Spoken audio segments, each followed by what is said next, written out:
Alright guys, I have a really important video for you here. So the ideas in this, I'm targeting this towards beginners. However, this is definitely a prerequisite for anyone to be an advanced trader.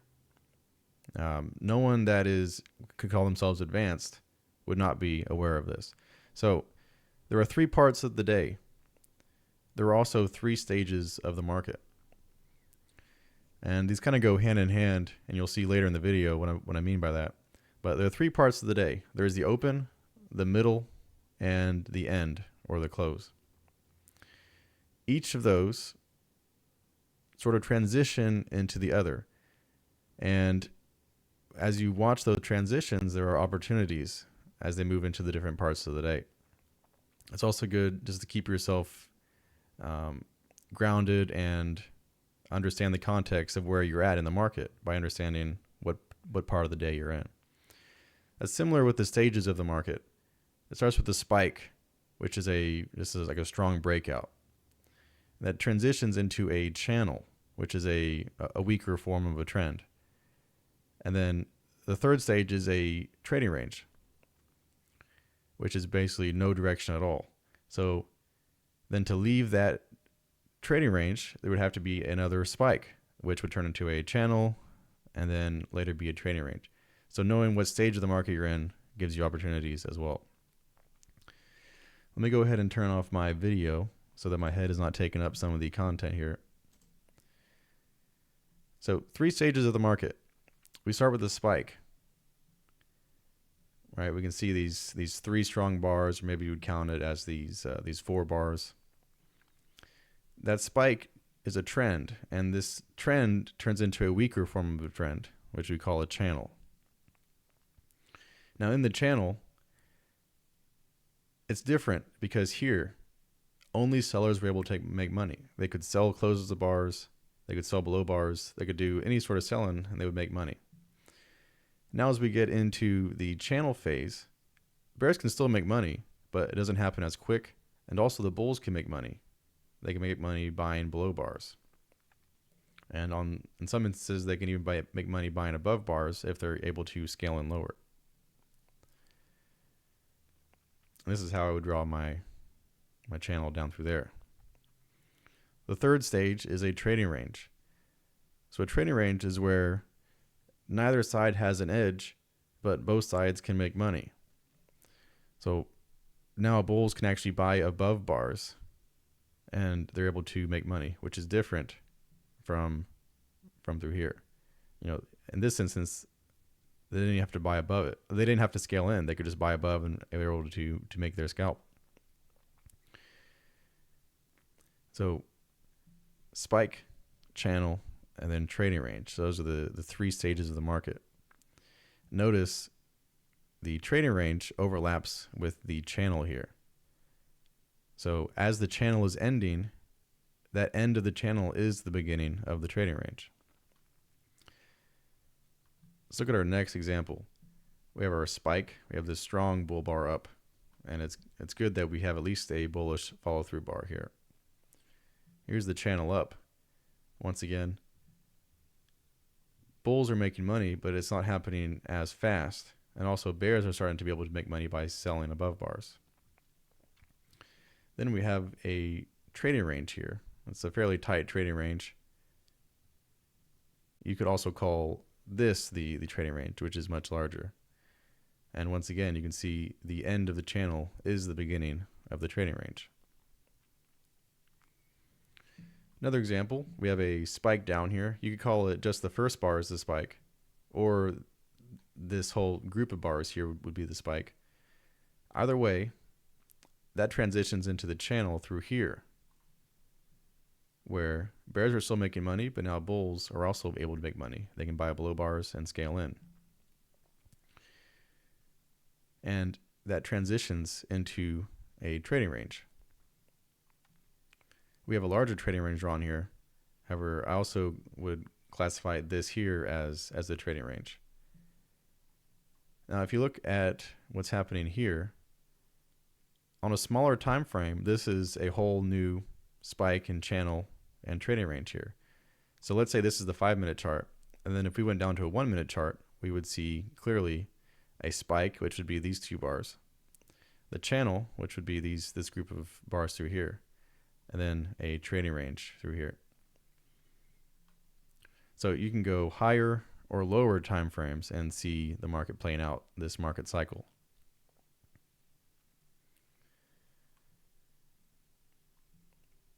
One more example. We have a spike, which is these 4 bars. Then we have this channel down. And then, of course, transition into the trading range. All right, so just like there are 3 stages of the market, there are also 3 parts of the day. We have the open of the day here. Then we have the middle of the day, which is through here, and then we have the end of the day, which is this third part.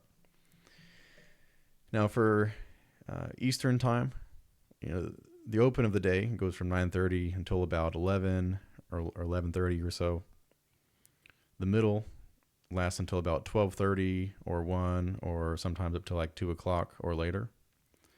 And then the end of the day is from that time until the close of the day. So the times are not always the same. You have to base it off what the market is doing. But the market is either in a trend or it's in a trading range. And normally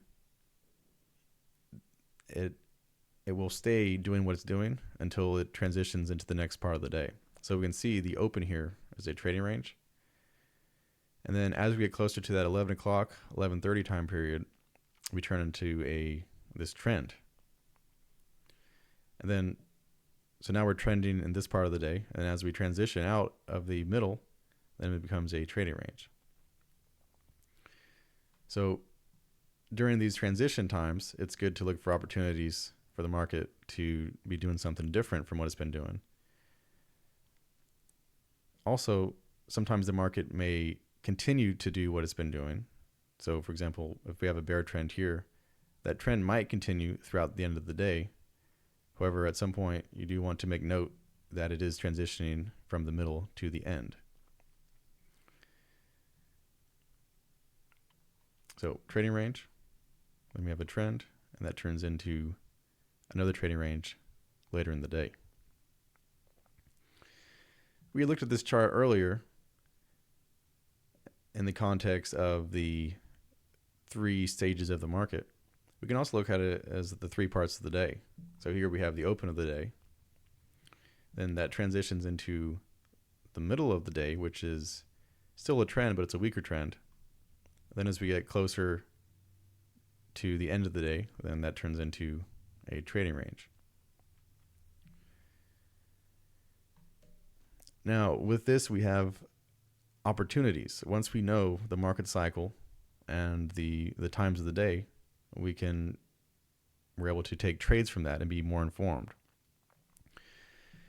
So something I talk about a lot in the live stream is a wedge pattern. And a wedge is 3 pushes up. So we have 1 push, pull back, a second push, pull back, and a third push. That's a wedge pattern, and it's a reversal pattern. So we have a reversal pattern coming near the end of the open of the day. So we have a possible transition into a different type of market from what we've been. So we were in this bull channel up. So now that we're transitioning to a different time of the day, we might have instead a trading range or a bear trend. So when we have a reversal pattern happening at this transition time, I think that's a reasonable setup for a swing short to go below that bear bar and try to go for 2 times your risk, go down here, or maybe a larger swing down here. You could also sell below this small bear bar, or you could sell below this larger bear bar here. However, if you're selling here, your probability is higher because the move has proven itself more. However, your risk is larger with your stop up here, and your profit target is less. So you can see the trade-off there. With higher probability comes the worse risk reward. I see more opportunities on this chart. We're in the middle of the day through here in this trading range. And then we get another wedge pattern. First push, pull back, second push, pull back, and third push. We're getting a good looking bull bar around the 1:30 time period. So we're leaving the middle of the day and we're going into the close. So there's a reasonable chance we would be leaving this trading range. So we have a reversal pattern near that transition point. I think that's a reasonable swing buy. Stop above the bar, set your stop loss below the bar, and go for 2 times your risk or more. I'll try to get out somewhere up here.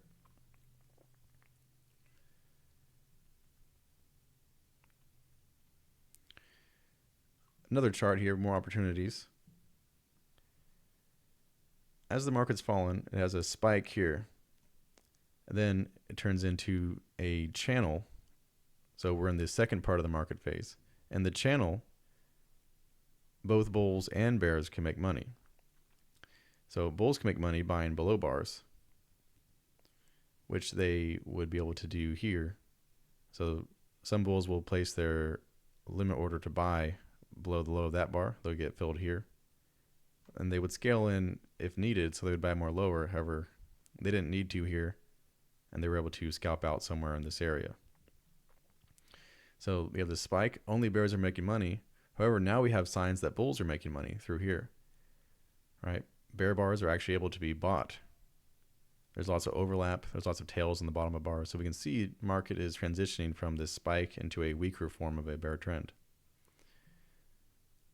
So you could buy below that low or buy above this bull bar with the plans on scaling in lower. Similarly, if we're in a bear channel, we should be able to sell above bars and make money. Or if we're in it now in a trading range, we can also sell above bars and make money. So what some will do, they'll sell above a bar like that with the plan on scaling in higher and then trying to get back to their, try to get out at the first entry. So maybe they'll sell here, maybe they'll scalp out on one of these bars here, or they'll hold and try to scalp out for more down here.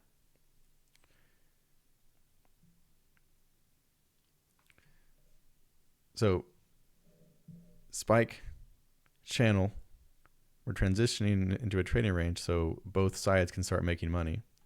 We're also leaving the end of the open. So the open is transitioning into the middle of the day, meaning we have a reason to suspect that this is not how the middle of the day will look.